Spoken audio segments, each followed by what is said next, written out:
Good morning, everybody. Happy Wednesday. Krystal, what are we looking at? Oh, yeah. All the things. Biden continues to be very Biden. We're going to talk about that. And Ayanna Pressley and Kellyanne Conway, people are talking. There's Yikes. a little bit of a spat going on, and we're going to get into all of that and more today on Rising.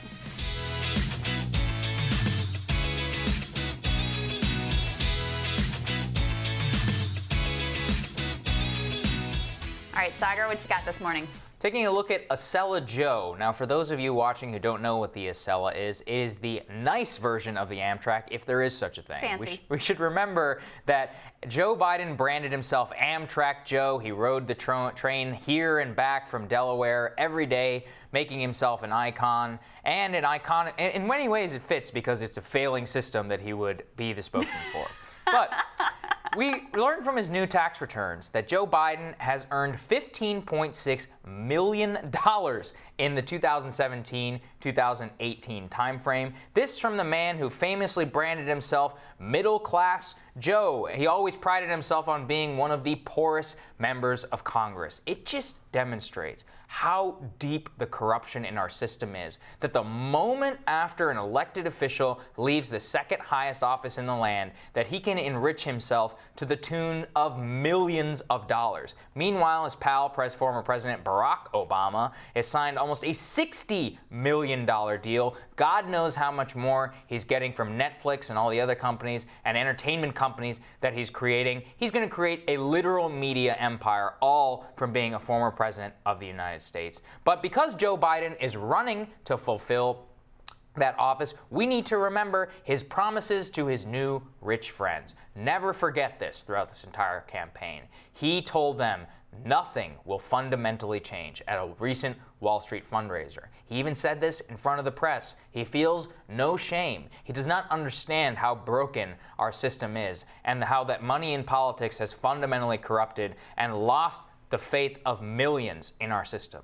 This is exactly like Hillary 2.0. Now look, I almost have a vested interest in Joe Biden being such an out-of-touch person who is so obviously corrupt. But if the Democrats know what's good for them, nominating somebody who is this cozy with Wall Street, who clearly is out of touch, who completely represents the politics of yesterday, Krystal, I truly do not understand why anybody would go down this path once again. The corruption piece is so important, and I think it bears pointing out that Trump has taken this to new levels in exploiting the office for his own personal gain while he is still in it, which is a new innovation on the corruption beat. But you are absolutely right about the Clintons. You're absolutely right about Joe Biden.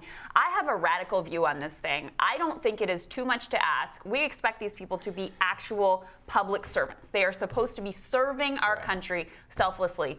I think you should have to give up your wealth if you're going to serve in office and basically not be able to accumulate mass amounts of wealth. Or do at least the actual blind trust. The main thing here is with Joe Biden is, and look, Obama's never going to hold office ever again, so he doesn't really care, right? He can make as much money as he wants. It's gross, it's unseemly, and we all kind of go, ooh, but then we go on with our day. I think it's worth pointing out, Jimmy Carter didn't do this shit. No, he didn't. Neither did. I mean, whatever Harry you think Truman of him almost died destitute. He is an honorable man, and he didn't take this path, so you don't have to take this path. Right, you absolutely don't. And the thing is that Biden prided himself for so long on not making any money, but then the moment he actually had the opportunity, $15.6 million in 2 years. By the way, I didn't even mention his son, who we have gotten into this on the show, and we will continue to, who signed multi-billion and multi-million-dollar deals with all sorts of foreign governments. And if you think that Joe Biden didn't have a piece of that, then there's another thing coming to you. All I'm really trying to get here is, this is at least the income that he puts on his tax return, and that's $16 million in a single year. I really think it is gross the way that it is so commonplace. I mean, this is completely common, right? This is what happens after you hold public office, whether it's in Congress, whether it's in the Senate, whether it's, vice president, whatever it is, exploiting that for your own financial gain. And I think it's gross. I don't think it should be allowed, period. And I'm not against wealth. If you made $16 million because you created a cool company and you did something awesome and you're employing people, fine. I really wouldn't care. But $16 million on the only thing you have to offer is you were the former president of the United States. That's it. It's grift, and that's what's wrong. I mean, listen, if you want to be rich, do something other than politics. Yeah, right. This is not the line of work to go and get rich in. You are supposed to be serving the country. Think of what we ask for our service members, our servicemen and women, and then we let these people just exploit the system for their own personal benefit. Absolutely. It's disgusting. I believe you have something similar on your radar. I'm also thinking about Joe Biden this morning. So I've got some new old stuff from Mr. Biden. In an interview with CNN, he said he wants to go back to Obamacare as it was, including the now eliminated individual mandate, which has always been the least popular part of the law. And of course, along the way, he made sure to bash Medicare for all. This, of course, is all essentially par for the course of a campaign that has centered entirely on Biden's status as Obama's sidekick. From the policy specifics to the, gee, I'm sure this time the Republicans will work with me ethos, it's been all about the Obama era nostalgia. It is truly the beating heart of the Biden campaign. There's just one teeny tiny problem. The Obama Nostalgia Express is missing one rather key ingredient, which is, of course, Obama. This absence has become much more glaring this week in the wake of Biden's segregationist busing self-own.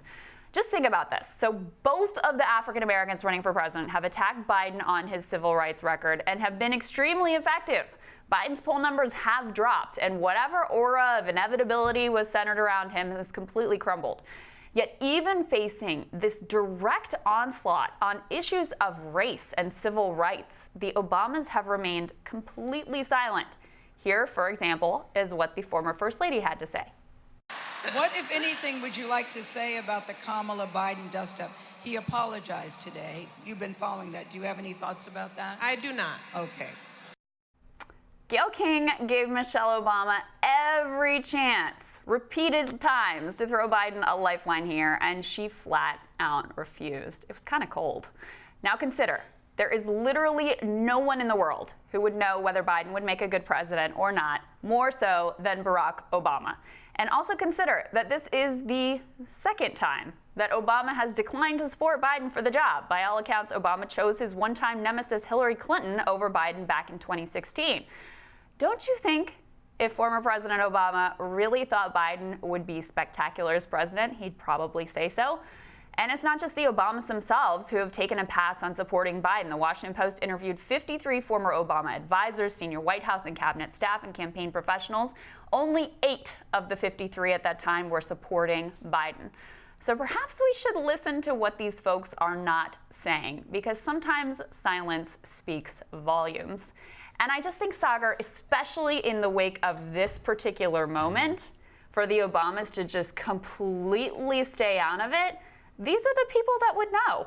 I do not. That is brutal. It's that brutal, is, right? They're leaving him to hang out to dry, especially after he was a loyal soldier for 8 years. If anything, it does show that the Obamas are pure cold-blooded politicians, because Joe Biden subjugated himself and basically was kept under lock and key by the Obama administration, and now he's actually running for president. Do you see the pod bros out there supporting him? Nope. Do you see that's a good point. David Axelrod is sniping at him on Twitter? The former First Lady won't say a single kind word about the man, even though they're supposedly vacationing together or whatever at his granddaughter's barbecue. This all reeks of something very, very, very strange that happened in that relationship. Yeah, I mean, it's very problematic for him, especially because he has run his campaign so much on Obama. I mean, he put out that ad that was just a supercut of Obama saying nice things about him. He sent out that tweet,